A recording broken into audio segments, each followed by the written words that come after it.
야곱으로 살래 이스라엘로 살래라는 제목으로 오늘 함께 말씀을 나누도록 하겠습니다. 성도 여러분, 저희는 앞으로 이 오후 찬양 예배 시간에는 저희 교회 학교 아이들이 사용하고 있는 이 하나 바이블이라는 교재가 있어요. 우리 아이들이 이 교재를 사용해서 매주 정해져 있는 본문 말씀과 또 공과 공부를 이렇게 함께 하고 있습니다. 그래서 이 오후 예배 때도 마찬가지로 여기에 나와 있는 하나 바이블 본문을 가지고 저희가 함께 말씀을 나누려고 합니다. 그래서 매주 주일마다 우리 자녀들과 어른들이 같은 말씀을 함께 살펴보면서 같은 은혜를 받으며 나아갈 수 있었으면 좋겠습니다. 그래서 이제 오후 예배 때 들은 말씀을 가지고 이제 자녀들과 함께 말씀도 나누고 서로 은혜를 흘려보내는 그 말씀 나눔의 장, 또 은혜 나눔의 장이 여러분의 가정이 되었으면 좋겠습니다. 그래서 하나 바이블 본문으로 이 오후 예배가 진행되고 있다는 점을 먼저 잘 기억해 주셨으면 좋겠습니다. 오늘은 하나 바이블 10과 말씀인데 창세기 32장의 이야기입니다. 창세기 32장에는 야곱이라는 사람의 이야기가 나옵니다. 야곱은 참 특별한 사람이었습니다. 야곱은 특별한 하나님의 약속을 받은 사람이었고 축복을 받은 사람이었습니다. 야곱은 하나님께 은혜를 굉장히 많이 받았던 사람이라고 할 수 있어요. 그런데 그와 동시에 야곱은 두려움에 자주 빠진 사람이었고 자기 힘과 자기 방법을 굉장히 많이 의지하기도 했던 그런 사람이었습니다. 이러한 야곱에 대한 이야기가 창세기 32장에 잘 나와 있는데 먼저 32장이 어떤 내용으로 구성되어 있는지, 32장이 무슨 내용인지 간단하게 한번 살펴보도록 하겠습니다. 창세기 32장은 야곱이 외삼촌의 집에 있었다가 자신의 고향으로 다시 돌아가는 그런 장면이 나옵니다. 그리고 그 과정 가운데 있었던 이제 몇 가지의 중요한 사건들을 이야기해주는 장이 바로 창세기 32장입니다. 먼저 맨 처음에 어떤 일이 있었냐면 하나님의 천사와 야곱의 만남이 있었습니다. 그리고 그 만남 이후에 야곱이 자신의 형 에서와 다시 만날 준비를 하고 있었습니다. 그런데 형 에서가 400명의 사람들을 이끌고 자기를 죽이러 온다는 그 소식을 야곱이 듣게 되었습니다.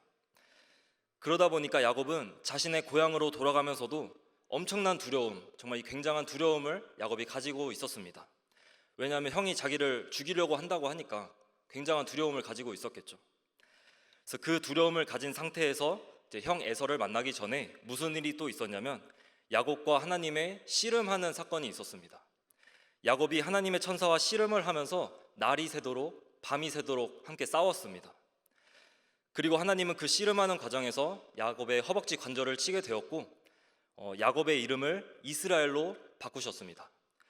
이 이야기가 바로 오늘 본문인 32장의 내용이라고 할 수 있는데 정리하자면 야곱이 형 에서와의 만남을 준비했었고 그다음에 하나님의 천사와 씨름했었고 이스라엘이라는 새로운 이름을 받았었고 이 이야기가 바로 32장의 이야기입니다.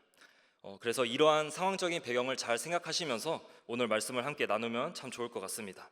우리 이러한 상황을 생각하시면서 먼저 창세기 32장 2절 말씀을 함께 읽어보겠습니다. 시작. 야곱이 그들을 볼 때에 이르기를 이는 하나님의 군대라 하고 그 땅 이름을 마하나임이라 하였더라. 야곱이 자신의 고향 가나안 땅으로 돌아가는 그 길에서 하나님은 야곱에게 마하나임이라는 하나님의 강한 군대를 이렇게 보여주셨어요.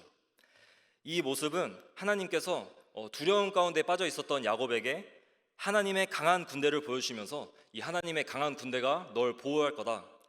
그러니까 두려워하지 말고 걱정하지 말아라. 이렇게 약속을 주셨던 강력한 약속이었습니다. 그래서 이러한 약속을 야곱이 받았으면 어떻게 해야 되죠? 그 약속을 믿고 담대하게 가나안 땅으로 이렇게 야곱은 나아가야 했습니다. 그런데 야곱이 이렇게 행동하는 걸 우리가 볼 수 있습니다. 우리 7절 말씀을 함께 읽어보겠습니다. 시작.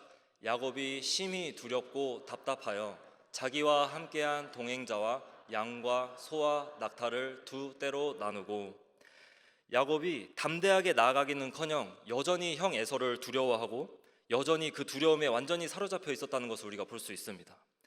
이 마하나임이라는 하나님의 강한 군대를 보여주셨음에도 불구하고 야곱은 여전히 걱정하고 여전히 두려움에 매여 있는 걸 우리가 볼 수 있습니다.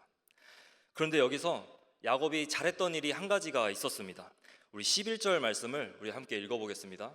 시작. 내가 주께 간구하오니 내 형의 손에서 에서의 손에서 나를 건져내시옵소서. 내가 그를 두려워함은 그가 와서 나와 내 처자들을 칠까 겁이 나기 때문이니이다. 야곱이 두려움 가운데 빠졌을 때 뭘 했냐면 하나님께 간절히 기도했습니다. 하나님, 형 에서가 군대를 이끌고 저를 죽이려고 하고 있어요. 저를 이 상황에서 좀 건져주세요. 하나님, 이 문제 해결해 주세요 라고 간절하게 기도했습니다.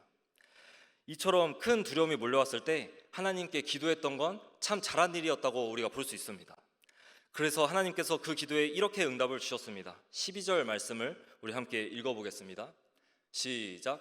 주께서 말씀하시기를 내가 반드시 내게 은혜를 베풀어 내 씨로 바다에 셀 수 없는 모래와 같이 많게 하리라 하셨나이다.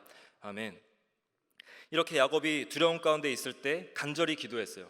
간절히 기도했을 때 하나님이 응답을 주셨는데 야곱을 반드시 지켜주시겠다고 약속했을 뿐만 아니라 야곱의 자손이 모래처럼 셀 수 없이 많게 할 거다라고 약속의 말씀을 주셨습니다. 즉 이러한 기도 응답인 거죠. 그래 야곱아, 내가 반드시 너를 지켜줄게. 내가 반드시 아무 문제 없게 해줄게. 그러니까 걱정하지 마 라고 하나님이 약속을 주신 거였습니다. 그래서 이러한 약속을 또 야곱이 받았어요. 이렇게 약속을 받았으면 야곱이 어떻게 해야 됐을까요? 그 약속을 믿고 또 담대하게 가나안 땅으로 나아가야 했습니다. 그런데 야곱은 이러한 엄청난 약속을 받고서도 다음에 보면 이렇게 행동을 합니다. 우리 16절 말씀을 함께 읽어보겠습니다. 시작. 그것을 각각 때로 나누어 종들의 손에 맡기고 그의 종에게 이르되 나보다 앞서 건너가서 각 때로 거리를 두게 하라 하고, 지금 야곱이 자신한테 있었던 모든 소유와 모든 재산 중에서 일부를 택한 다음에 이거를 조금씩 나눠서 자기 종들을 시켜가지고 형 에서한테 앞서서 보냈다는 그 말씀이 나옵니다. 야곱이 이렇게 했었던 이유가 있었어요. 그 이유가 20절 말씀에 잘 나와 있습니다. 20절 말씀도 우리 함께 읽어보겠습니다. 시작. 또 너희는 말하기를 주의 종 야곱이 우리 뒤에 있다 하라 하니 이는 야곱이 말하기를 내가 내 앞에 보내는 예물로 형의 감정을 푼 후에 대면하면 형이 혹시 나를 받아주리라 함이었더라. 지금 야곱이 두려움에 빠져 있는 이유가 형 에서 때문이었잖아요. 야곱이 예전에 사실은 형한테 잘못한 게 있었어요. 그래서 그것 때문에 형이 자신을 죽이려고 한다는 걸 알고 있었기 때문에 이 두려움에 빠져 있었던 겁니다. 그래서 쉽게 말하면은 야곱이 지금 형 에서에게 일종의 뇌물을 조금씩 건네주면서 형의 마음을 좀 녹여보려고 했다는 것을 의미합니다.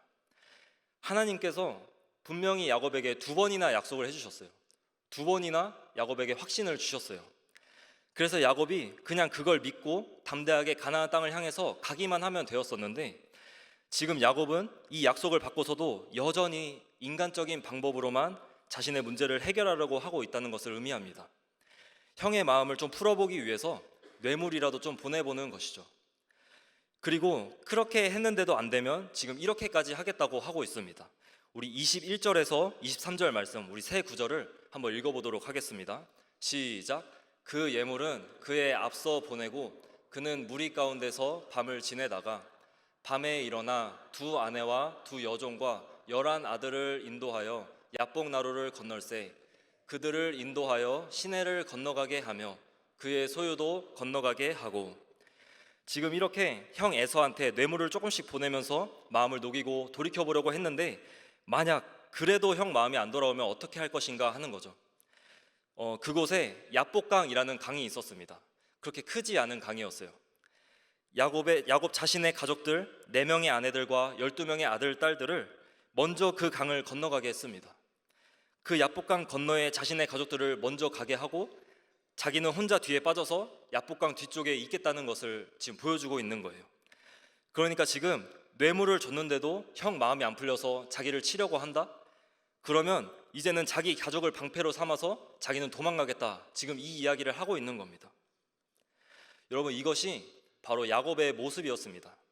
이것이 바로 야곱의 생각이었고 야곱의 방법이었습니다.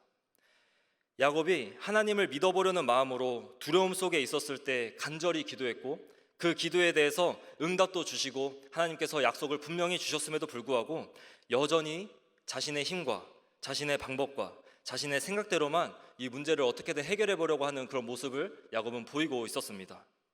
하나님을 믿는다고는 하지만 하나님보다는 자기 방법을 더 신뢰하고 있는 야곱의 모습인 것입니다. 이 이야기를 통해서 알 수 있는 것은 우리들의 모습이 어쩌면 이와 같다는 생각이 드는 겁니다.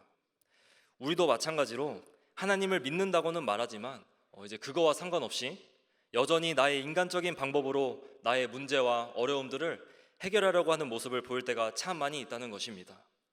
하나님을 믿긴 믿는데 나 자신을 더 믿는 모습을 말하는 것이죠.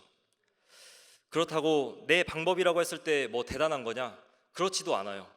오늘 야곱을 보면 굉장히 유치한 방법이었고 별로 보잘것없는 방법이었습니다. 형한테 뇌물을 줘서 어떻게 좀 풀어봐야겠다. 뇌물을 줬는데도 형 마음을 돌이키지 못하면 난 가족들을 방패 삼아서 난 도망가 버려야겠다. 이런 방법이 바로 야곱의 방법이었습니다. 하나님의 강한 군대 마하나임이 야곱을 지켜준다고 분명히 말씀하셨는데 이건 못 믿고 내 방법대로, 내 생각대로, 내 꾀로 한번 살아보겠다는 그런 모습이 바로 오늘 야곱의 모습이었고 이것이 어쩌면 우리들의 모습이라고 할 수 있는 겁니다. 이렇게 야곱이 자기 방법과 자기 힘을 더 신뢰하면서 자기 가족들까지 모두 약복강 건너편으로 다 보내고 난 이후에 야곱이 이렇게 되었습니다. 우리 24절 말씀을 함께 읽어보겠습니다. 시작. 야곱은 홀로 남았더니 어떤 사람이 날이 새도록 야곱과 씨름하다가 야곱이 이제 혼자 남게 된 거예요. 가족들을 다 보내고 자기 재산을 다 보내고 이제 홀로 남게 되었습니다. 혼자 야복강 뒤에 남아서 밤을 맞이했어요.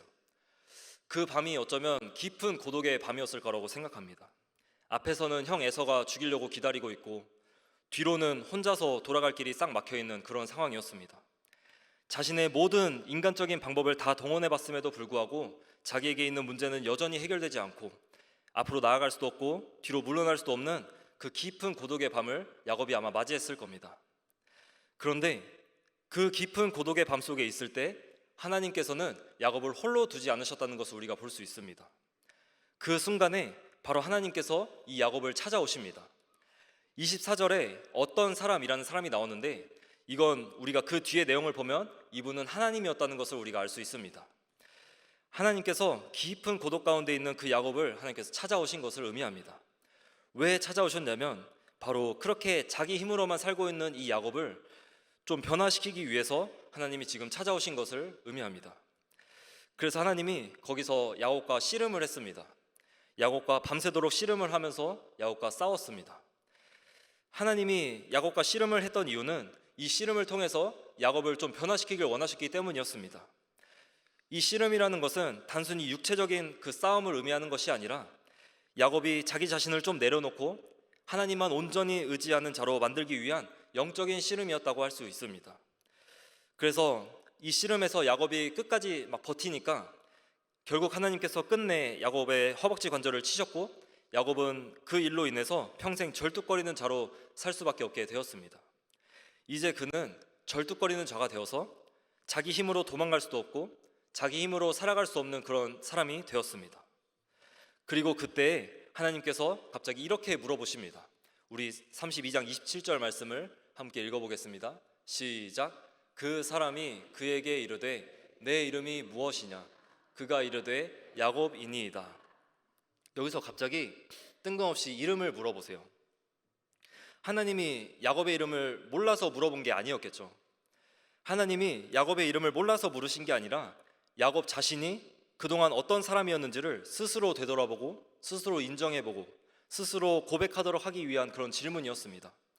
야곱이 자신을 좀 되돌아볼 수 있도록 하기 위한 하나님의 질문이었던 것이죠. 그래서 너의 이름이 무엇이냐? 라는 이 질문은 너가 지금까지 어떻게 살아왔느냐? 라는 질문과 똑같습니다. 그래서 야곱이 대답했습니다. 네, 하나님, 저는 야곱입니다. 저는 야곱이었습니다. 이 대답은 야곱이 자기가 지금까지 어떻게 살아왔었는지를 하나님 앞에 인정하는 순간이었습니다. 야곱이라는 이름의 뜻은 남의 뒷발꿈치를 잡는 자, 뒤쫓는 자, 속이는 자, 이런 의미를 가지고 있습니다. 그래서 야곱의 이 삶을 생각해보면 너무나 적절한 이름이었다고 생각이 들어요. 그래서 하나님, 저는 그동안 그렇게 살아왔습니다. 저는 그동안 야곱으로 살고 있었습니다. 지금까지 남의 뒷발꿈치만 잡는 인생을 살았고 남의 것들을 빼앗는 사기꾼이었고 도둑놈이었습니다. 저는 제 힘으로만 막 살아왔던 그런 너무나 연약한 사람이었습니다. 이렇게 자기를 인정하고 있는 모습인 것입니다. 자기가 너무나 연약했고 두려움이 있을 때마다 하나님보다는 자기의 인간적인 방법들을 더 의지하며 살아왔던 그 과거를 솔직하게 인정하는 모습이 네, 저는 야곱입니다 라는 대답이었던 것입니다. 그래서 하나님께서 이렇게 말씀하십니다. 32장 28절 말씀을 우리 함께 읽어보겠습니다. 시작. 그가 이르되 내 이름을 다시는 야곱이라 부를 것이 아니요 이스라엘이라 부를 것이니 이는 내가 하나님과 및 사람들과 겨루어 이겼음이니라. 아멘. 야곱의 이름을 이제는 이스라엘로 하나님이 바꿔버리십니다. 이스라엘이라는 이름의 의미는 하나님과 겨루어 이겼다라는 의미를 가지고 있습니다. 이 말은 야곱이 하나님을 싸워서 이겼다는 말이 아니라 야곱이 하나님과의 긴 씨름을 통해서 자기 자신을 결국에는 내려놓게 되었고 하나님만 붙들게 되었다는 그 의미를 가지고 있는 이름입니다. 그래서 이 모습은 단순히 이름이 바뀌는 모습이 아니라 야곱의 삶 자체가 완전히 변화되는 그런 순간이었습니다. 야곱은 이제 더 이상 자기 방법과 자기 힘을 의지하는 자가 아닙니다. 이제 야곱은 이스라엘이 되어서 하나님만 붙들고 하나님만 신뢰하고 하나님만 의지하는 자가 되었습니다. 그의 삶의 방식이 완전히 바뀌게 되었습니다.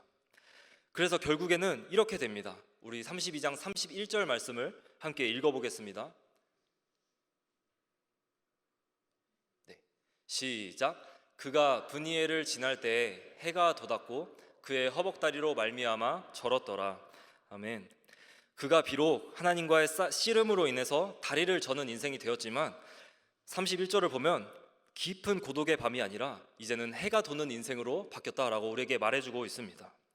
지금까지는 야곱 홀로 있으면서 깊은 고독의 밤 가운데 있었고 해가 지는 인생을 살고 있었다면 이제는 자신을 내려놓고 하나님을 붙드는 인생으로 변화되니까 하나님의 영광의 빛이 야곱을 비추게 되었고 하나님의 영광의 빛으로 풍성한 은혜를 누리는 삶을 그때서야 이제 살게 되었던 것입니다.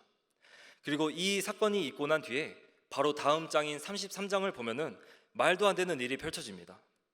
야곱이 어떻게든 자기 힘으로 자기 방법대로 이 형 에서의 마음을 풀려고 그렇게 애를 썼는데 자신의 그 모든 걸 내려놓고 하나님만 의지하며 하나님만 붙들며 이스라엘로서 나아가니까 자기를 죽이려고 하던 형 에서의 마음이 거짓말같이 회복이 되면서 형 에서와 동생 야곱이 감격적인 재회를 하는 장면이 바로 다음 장인 33장에 나오는 것을 우리가 볼 수 있습니다.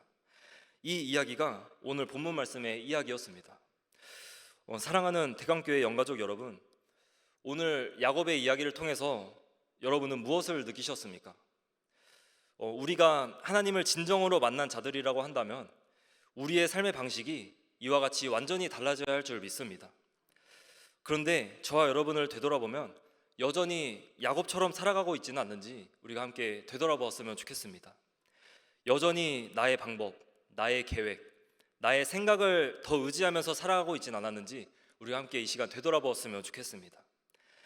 하나님께서는 그렇게 살고 있던 저와 여러분들이라고 할지라도 저와 여러분들의 삶을 완전히 변화시키기를 원하십니다.